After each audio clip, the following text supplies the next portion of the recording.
Hare Krishna, devotees, the Lord pranams. Thank you. So we have to read 5.23. Okay, it's a very nice shloka.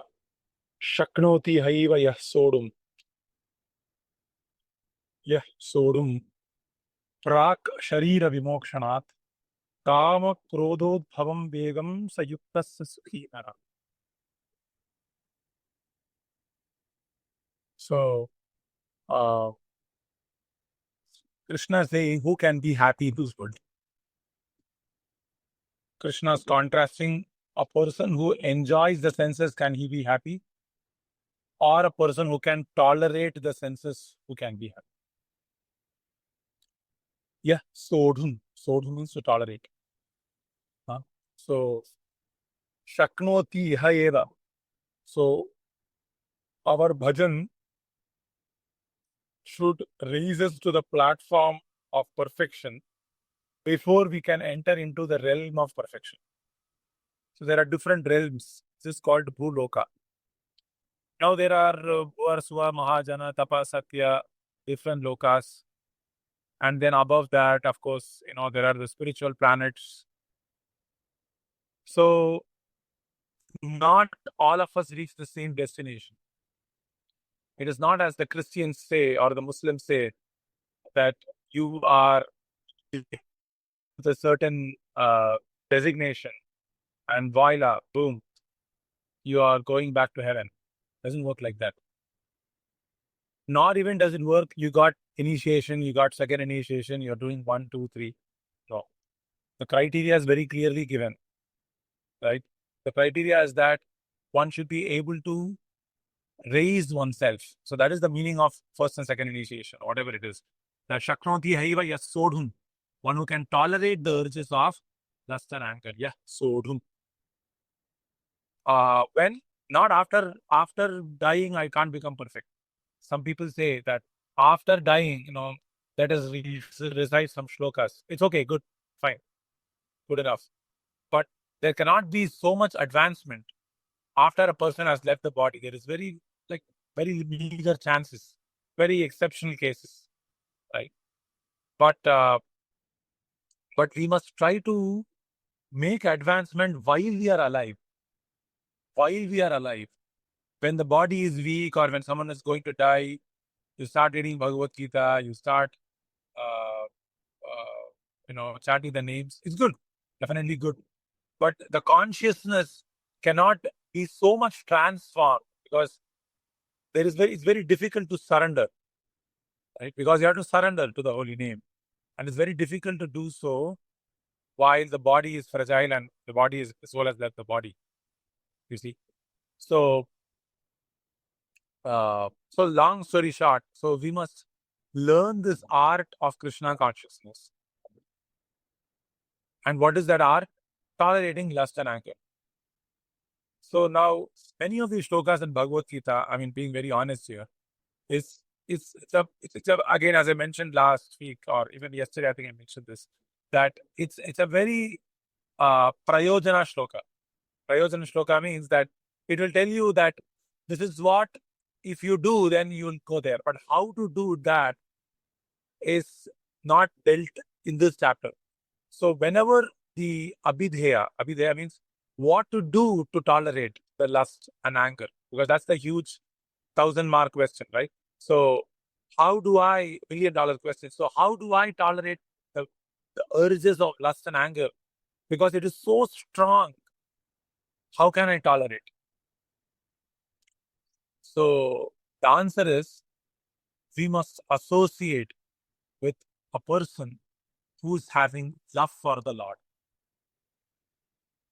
Only the most difficult place for lust and anger to reach, or I mean, it's impossible for lust and anger to reach, is not even when one has knowledge, but when one has knowledge, if it has not evolved to mature love for Godhead, then there is every chance that the knowledge can be covered by, again, lust. Avritam jnanam edana jnaninaha nityavaitya. Knowledge can be very easily covered. What cannot be covered is prema, love for Krishna. So the more and more we have love for Krishna and his devotees, the more we have love for the previous acharyas, love for Srila Prabhupada, love, uh, for all other aspiring devotees, the more and more we cultivate this Priti. Priti is the prayojana. So Jiva Goswami, one of the Shat Goswamis, he wrote Shat Sandarbhas. And in the Tattva Sandarbha, he's establishing the epistemology. Epistemology as in, how do you know what you know? How do you know Krishna is God? Through Shastra. What is Shastra? Srimad Bhagavatam, Srimad Bhagavad Gita. Right? So it's establishing the Pramana Tattva Sandarbha. And in the Paramatma Sandarbha and in Bhakti Sandarbha and I think Paramatma Sandarbha and Bhagavat Sandarbha, my bad. Paramatma Sandarbha, Bhagavat Sandarbha, Jiva Goswami path is actually establishing what is the Sambandha. Sambandha means what is the jnana you need to have. Okay. And the Abhideya is actually establishing it in the Bhakti Sandarbha. And the Prayojan is establishing the Priti Sandarbha. Priti means, the reason I'm mentioning this is Priti Sandarbha. Priti is the Prayojan. Love for Krishna and his devotees. So the more and more I express love towards Krishna and his devotees, that is the hitting the lust at its weakest point. Like lust will be defeated soundly. It's very difficult for lust to again wake up. The more and more we experience love for Krishna. And how do we experience love for Krishna? By hearing about Krishna, by hearing about Krishna's sweetness, by hearing about Krishna's name, form, his qualities. What happens when he plays the flute? How the gopis get stunned? And what happens when Krishna is stealing butter? How is Krishna in the plaything in the hands of the Brajvasis? How is Krishna anchoring for Srimati Radhika? And in this way, the pastimes of Vrindavan, very, very potent. And the pastimes of Krishna, when he was even playing as a small boy, or pastimes of Lord Rama, all these pastimes are very, very powerful. And then more and more we hear such pastimes and cultivate Priti for the Lord. Cultivate Priti, gratefulness, appreciation, humility, devotion, respect, adoration, worship, celebrating their appearance, celebrating their disappearance, adoring those who are following their footsteps, respecting their ideals. Tadere charana shebi bhakta shane vash, janame janame abhilash. Tadere charana shebi, like, staying at their lotus feet. This is what is my desire, birth after birth. So the more and more we have such love for Krishna, love for his devotees, the more and more we'll have the strength to tolerate lust and anger. Actually, we don't have to tolerate even then, because lust has already become transformed to love. This vegam will be employed, because right now the vegam is still, the momentum is still on lust. I'm trying to start that momentum, right? So I'm working against someone who's stronger than me. Is it not? So if it's between me and me versus Maya, who wins? Maya, hands down. Yaya sammohito jivo atmanam trigunaatmakam paropi manute rakham tatkritam cha abhibhakyate. But when I take shelter of the internal potency, which is what is Priti, then Mahamaya cannot overcome Priti. Mahamaya feels shy before Krishna. Mahamaya cannot come before Krishna. Maya feels lajja. She feels shy. And don't think your lust is caused by your habits. This is the Jnani's perspective. The Bhakta's perspective is our lust is caused by our absorption in Mahamaya. And as soon as we are devoted to Krishna, when Mahamaya cannot come, then lust doesn't have any power. That's like you can have the best car, but you don't have a fuel, you can't go anywhere. Similarly, you can have all the lust in the world, but if there is no Mahamaya to power that lust, then you don't go anywhere. Your lust doesn't go anywhere. Your lust just dies a natural death. It doesn't have any juice. So the only way to die out lust is to cultivate this Priti. And the more we do so, in a practical sense, uh, this is it becomes a natural activity rather than a stressful activity.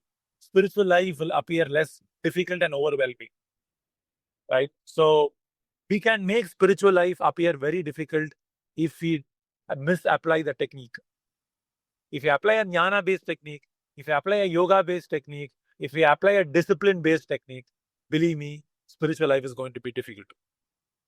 But if we apply a dependence and a love-based technique to spiritual life, it's not a technique, but it is a process. Yes, I mean, if you depend on Krishna and express your heart out to Krishna and express affection, right? Give up this deceit, give up this cruelty, give up this cheating, give up this tendency for fame, give up this tendency for popularity. How can all of this be given up? Even if you conquer lust, another guy is going to, another vegam is standing there. I can say I conquer lust and anger, but there is another vegam that is waiting for me to snatch me. And what is that vegam? The desire for labha, puja, and pratishtha, the desire for adoration, the desire for worship, the desire for respect, the desire to be praised, the desire to be renowned, the desire to be adored, appreciated, respected, and these expectations create misery in one's heart.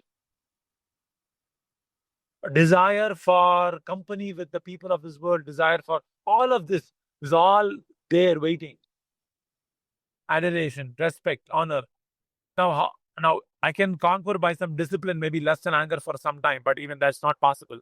So many people have tried this. No, we didn't jump from the sky. It's not possible. The only way we can conquer this urge is by serving the Lord with heart, with love, with affection, with genuineness, with honesty. So when this Priti is cultivated, not just with Krishna, because we don't know Krishna right now. And how do we do that? How do we start that? We start doing that by cultivating Priti towards the spiritual master and the devotees. This is our first introduction to what Priti means in the practical sense of the word. And we hear about Krishna's Priti also. This is also the way we can know about Krishna. So Shrinvatam Swakatha Krishna Punya Shravana Kirtana Hridyantastho hi abhadrani vidhu noti suhritsata. Vidhu. Vidhu means Krishna is one of the meaning. No, Krishna is one of the names of Krishna is Vidhu. Vidhu. Vidhu means that he cleanses everything. Rupa Goswami Path gives it Bhakti Rasamrita Sindhu. How Vidhu is one of the names of the Lord. He purifies everyone. So we can experience this Priti. To the extent we experience this Priti, the more we are hitting our real enemy, Nitya Vairi. Because Kama is our Nitya Vairi. Kama only makes us false. Kama only makes us pretentious. Kama only creates all obstacles in my life. The desire to lust, anger, known, famous, all of this nonsense. You see? So what we should do is depend on Krishna, chant Hare Krishna mantra, cultivate this love, cultivate this Priti by reading. Reading what book? Reading Krishna book. Prabhupada said, if you read Krishna book and you hear the pastimes of Krishna and you cultivate attachment to Krishna, the Falashruti is that Hridroga Kamam, the Hrid, the Kama that is there in the Hridrogam, as the roga, as the disease, right, that will be destroyed. Hridroga Kama.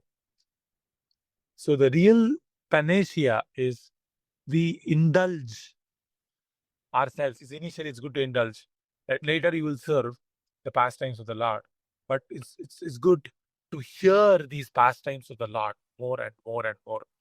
And automatically, you will feel something very magical, that lust doesn't have an address in your heart. Right? So lust has lost its address within your heart. Right? So in everyone's heart in this material world, you can always find lust, right? If someone wrote a letter to lust, right, you can be sure that it will go to every person's heart in this material world. But anyone who's installed the lotus feet of the Lord, one who is reveling in these pastimes of the Lord in his own heart and is recollecting them again and again, will find that the letters addressed to lust never reach your heart. So I'll stop here. Any questions or comments are welcome. Okay, devotees, thank you so much. Hare Krishna.